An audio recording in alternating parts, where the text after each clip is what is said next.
Let's see, what is the difference between these two eyes? First thing, the eye on the left is actually pretty good.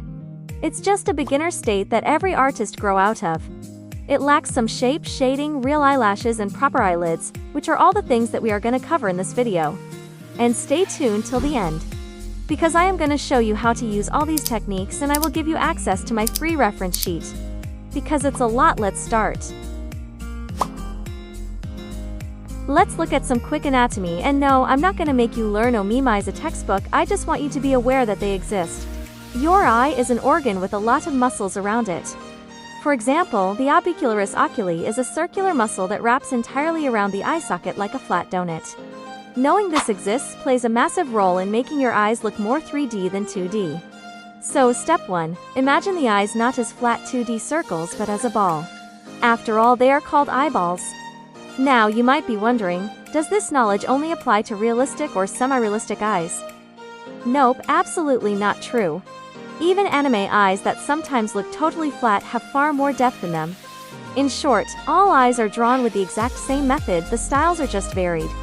Some artists add more detail to certain features, others don't.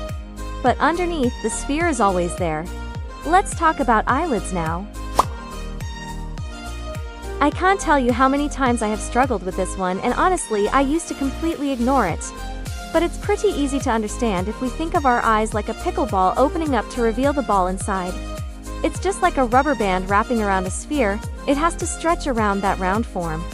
This theory applies to both the top and the bottom eyelid, so I want you to remember them both. If you're enjoying and learning from this video so far, hit subscribe so I get that sweet motivation to make more content like this to help you out. Now for my absolute favorite part, the eyelashes. This is the beauty of most anime eyes, and they are actually the most fun thing to draw. I used to draw them looking like creepy spider legs or just a thick block of eyeliner slapped on top. But in reality, your lashes have their own unique shape and perspective. Interesting, right? To nail this, just divide the lashes into 3 sections, the middle and the 2 sides. This forces you to draw the eyelashes in each section with a slightly different angle. I've got a fun and easy way to make sure they look gorgeous every time. Try the 2-curve method. First, draw a curve starting from under the top eyelid moving outward. Then, draw a second curve right next to it and join the top ends of both curves to make a clean point. Just repeat that for the other 2 sections. I want you to try this method today and let me know in the comments how your eyes looked. And if you're wondering, how would I know how the eyelash flow and perspective look in different directions? Don't worry, I've got you covered. In the description of this video, I'll leave a link to a free PDF template that you can download and use as a reference. And by the way, using a reference is not cheating, it's literally just the start of learning. Lastly, even though it's not the main topic of this video, let's talk about how to make both eyes look similar. One easy way I remember it is to align the corners. Make sure the top and bottom corners sit on the exact same perspective plane. It works for most eyes you will ever draw. But that's a whole different video I'll be making shortly.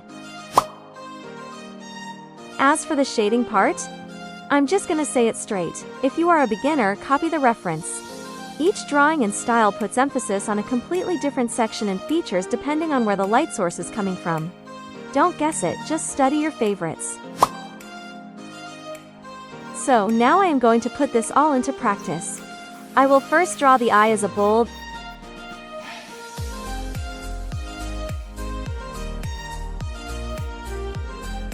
rough outline, then add some details and some shading and highlights at the end.